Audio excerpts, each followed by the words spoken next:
ये जो हम लेंद्रा लेते हैं ना, लेंद्रा, शादी में जाते हैं, लिफाफा जेब में डाल के रोटी खा के जो आते हैं, तमाम फुकाहा ने लिखा ये हराम। 1000 रुपए देकर हराम की रोटी खा के हम आ जाते हैं। मैं यही तो कहता हूं, अगर आज कोई यहूद हमें बिठाकर सवाल करे, ये तुम्हारी शादी मेरे तरीके पर है या तेरे नबी के तरीके पर है, हमारे पास क्या जवाब है? इंसाफ से बताएं, कोई जवाब है? मैं अपने घर में कहता हूं, मुझसे कोई पूछे मौलवी साहब तेरे घर शादी थी, बड़े मजे मजे से लिफाफे उठा रहा था,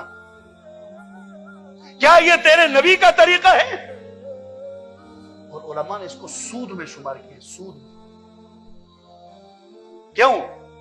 इसमें तबादला है। अगर नहीं है तो मजमे में एक आदमी उठकर बोले जी हमारे यहां यह तबादला नहीं है। मैं कोई आसमान से आकर तकरीर नहीं कर रहा, मैं इसी माशरे का आदमी हूं, मैं भी खानदान इसी माशरे में रखता हूं।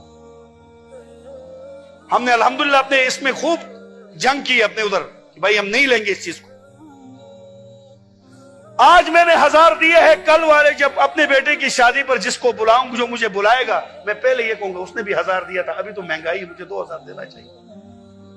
नहीं तो कम से कम ये तो कहेंगे यार उसने हमारी शादी पर दिया है, हम भी उसको लौटाते हैं कि नहीं लौटाते हैं? माल के बदले में माल, यही सूद। और इसको आज दीनदार तबका कर रहा है, दीनदार तबका। इस मौके पर नबी का इश्क कहां चला जाता है? इस मौके पर नबी का दीन कहां चला जाता है? हमारे उस्ताद फरमाया करते थे, क़यामत के दिन अगर अबू लहब नबी पाक सल्लल्लाहु अलैहि वसल्लम से कह दे, ए नबी हम तेरे तरीके नहीं मानते थे, हमसे खफा क्यों होते हैं, हम आपको मानते ही नहीं थे। ये जरा तू अपने वालों से पूछना, जो कलमा तेरा पढ़ते थे, तरीका मेरा लेते थे, शायद